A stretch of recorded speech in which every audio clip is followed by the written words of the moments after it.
Hey y'all, and welcome back to another episode of Moose Reads Good with me, Kat, a moose who reads good.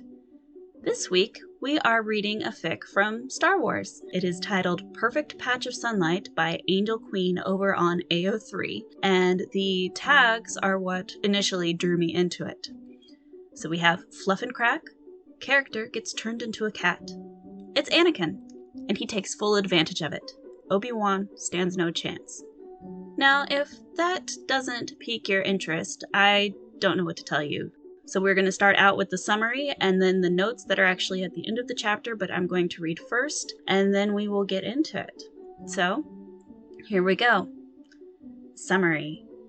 It had taken him a while, but had finally managed to find the perfect spot for a nap. Notes.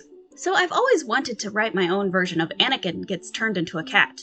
And this scene has lurked around in my head for a while, refusing to leave me alone. This is a standalone for the moment. Perhaps I will write more for it, but right now I have a big bang that needs focused on. Flails quietly. Alright, here we go. Perfect Patch of Sunlight by AngelQueen.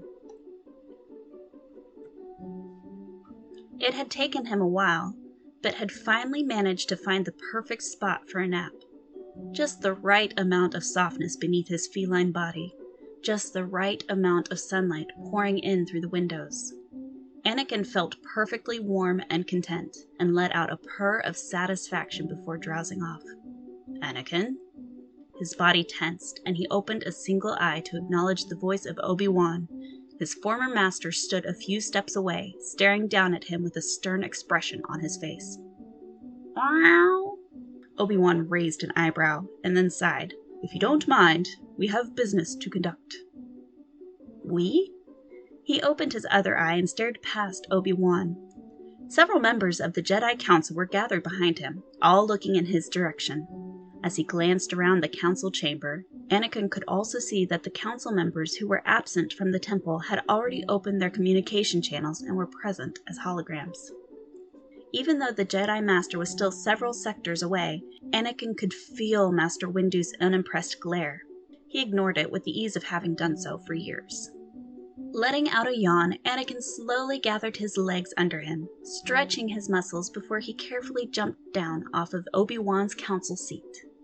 A small wave of amusement passed through the bond he and Obi-Wan shared, giving lie to the exasperated expression on the other man's face.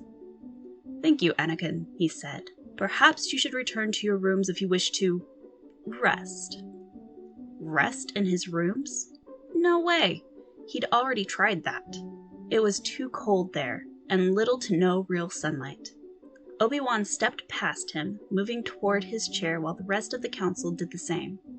Anakin took a few steps toward the door, but glanced behind him.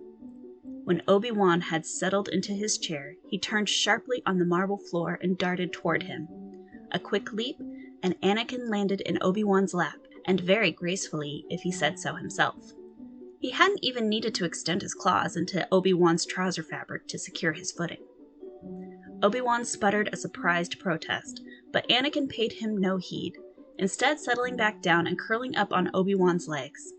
It had taken him nearly 3 days to find the spot with its perfect patch of sunlight. No way he was giving it up just because the council needed to discuss new methods of torturing Padawans with more schoolwork, or whatever it was they did during these closed sessions. He honestly didn't care. Anakin, came Obi-Wan's exasperated sigh, but Anakin could feel his resignation. If he could have, Anakin would have grinned, knowing he'd won the battle. Obi-Wan wasn't going to make him leave. Happy, he gently butted Obi-Wan's hand with his head before closing his eyes once more to sleep. When Obi-Wan's hand brushed over his head and gently scratched behind his ears, Anakin purred in contented delight. Now everything was perfect. That was a delightful little story from AngelQueen. If you want to read any more of their stuff, I've got the link in the description for this fic, and you just have to click on their name to go and read all their other stuff. I will be back sometime later this week with another short story, and until then, I hope you all have a good day, a good morning, a good evening. I just hope that it is good wherever you are at. Thank you for listening. See you later.